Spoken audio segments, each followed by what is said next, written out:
Hello everyone and good day ma'am. So ang napili ko po na i-research sa mga theorist is si Ericson. So Ericson is the best known for his famous theory of psychosocial development and the concept of the identity crisis.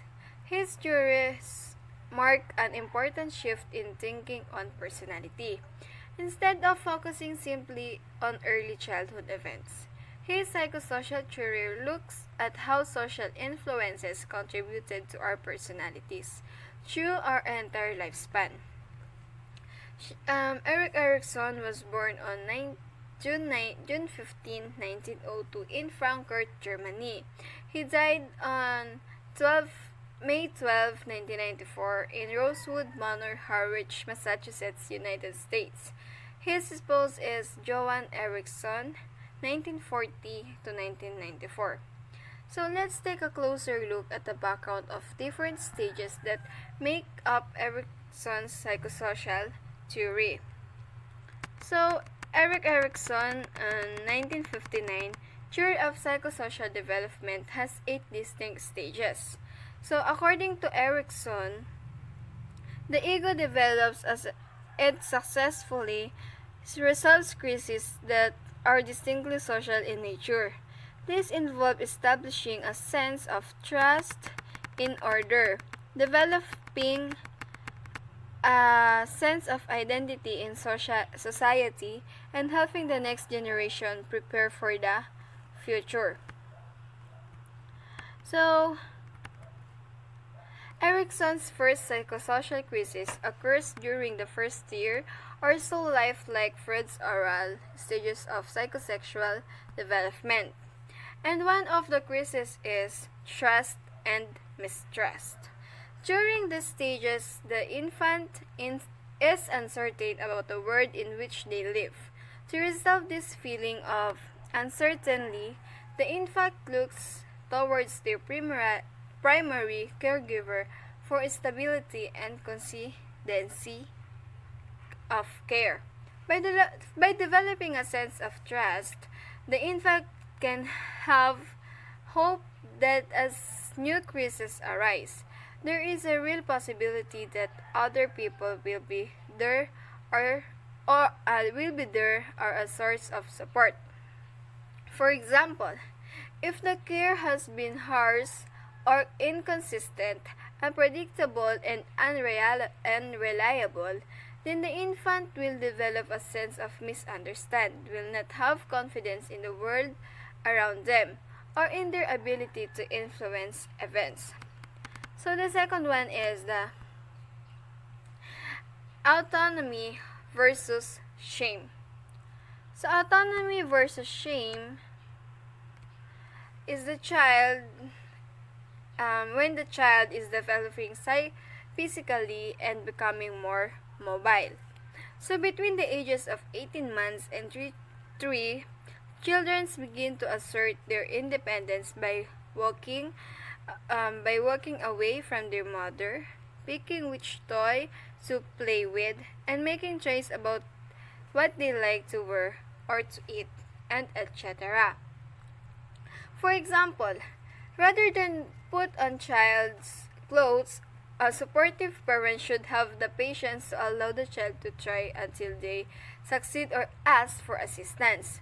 So the parents need to encourage the child to becoming more independent, which at the same time protecting the child so that constant failure is avoided. So, initiative versus guilt. Around the age 3 and continuing to age 5, children assert themselves more frequently. These are the particularly lively, rapid developing years in a child life. During this period, the primary feature involves the child regularly interacting with other children at school. Central to this stage is play, as it provides children with the opportunity to explore their interpersonal skills through initiating activities. So, if given this opportunity, children develop a sense of initiative and feel secure in their ability to lead others and make decisions. So, industry versus inferiority. Children are the stage where they will be learning to read and write, to do sums, to make things on their own. So teachers begin to take an important role in child's life as they teach the child specific skills. The child now feels the need to win approval by demonstrating specific competencies that are valued by social and begin to develop a sense of pride in their accomplishment. If children are encouraged and reinforced for their initiative, they begin to feel industrious and feel confident in their ability to achieve goals. If the initiative is not encouraged, if it is restricted by parents or teacher, then the child begins to feel inferior, doubting his own abilities and therefore may not reach in his her potential. So, ego, identity versus role confusion. During adolescence, the transition from childhood and to adulthood is most important. Children are becoming more independent and begin to look at the future in terms of career, relationships, families, housing, and etc. The individual wants to belong to a society and fit in.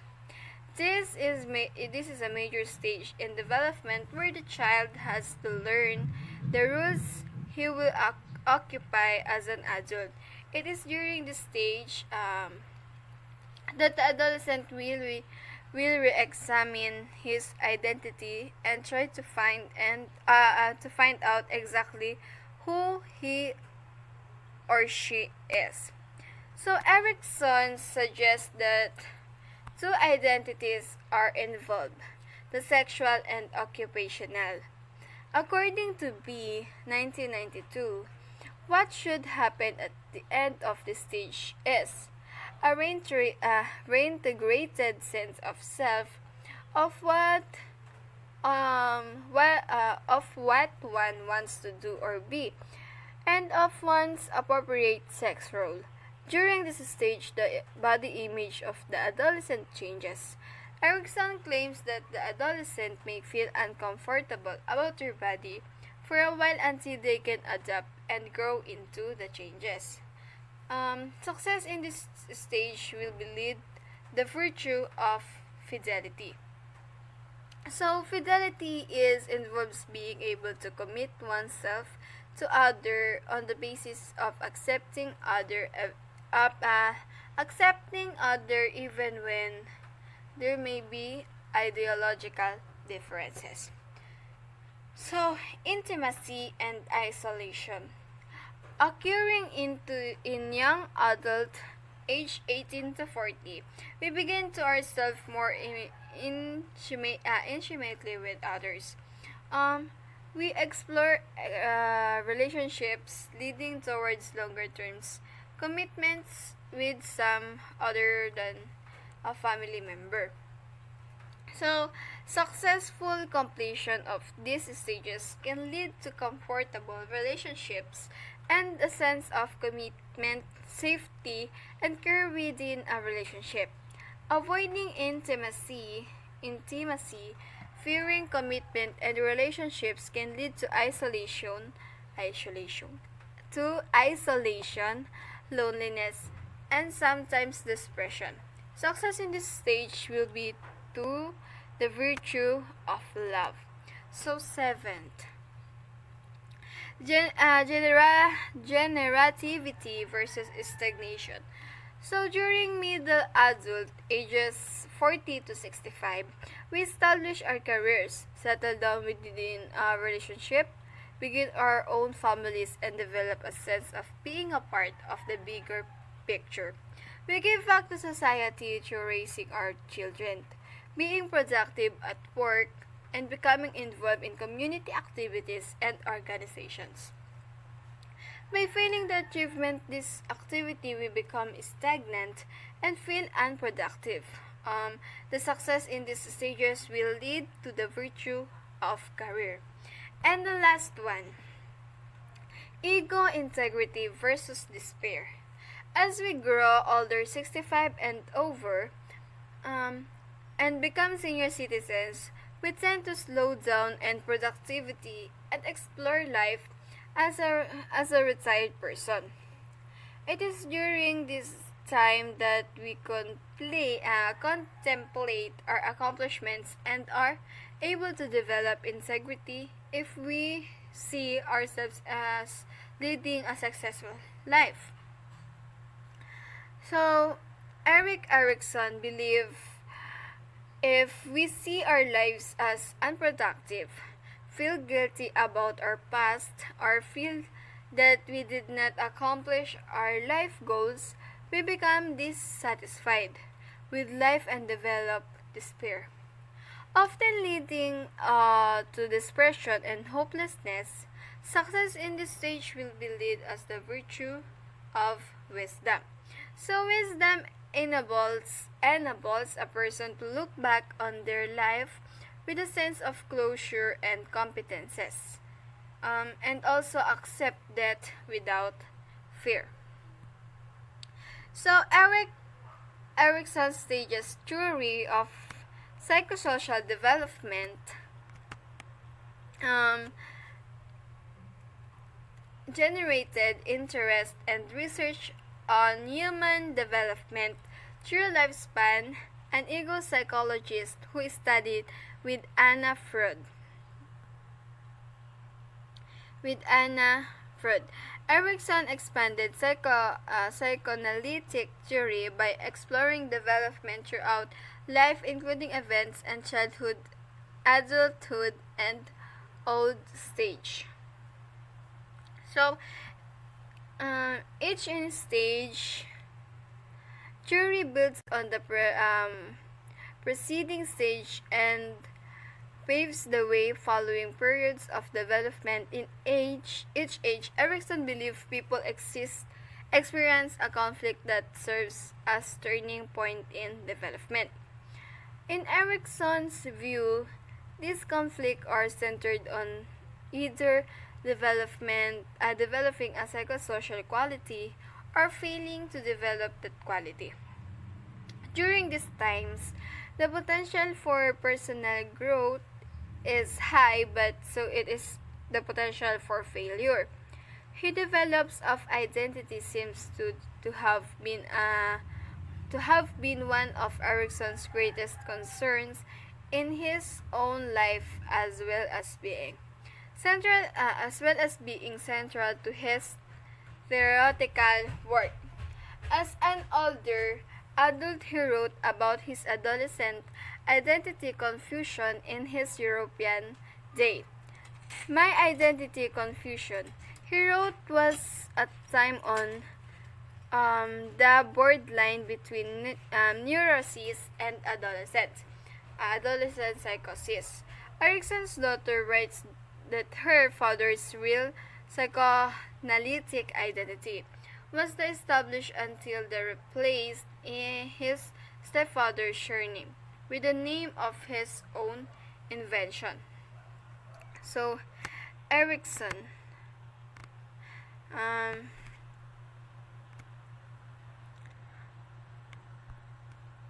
So how can teachers, educator, apply this principle in the classroom? State a specific example. So using this theory or psychosocial development, it helps the teacher to understand the students.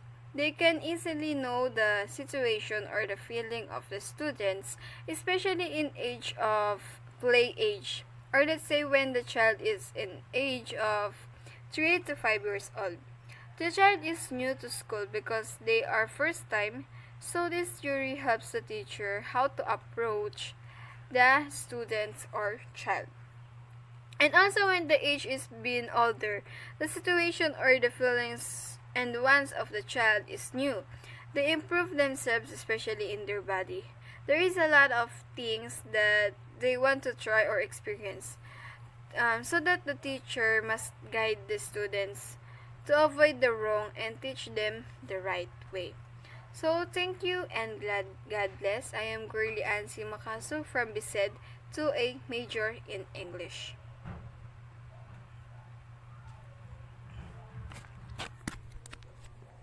Ay ko.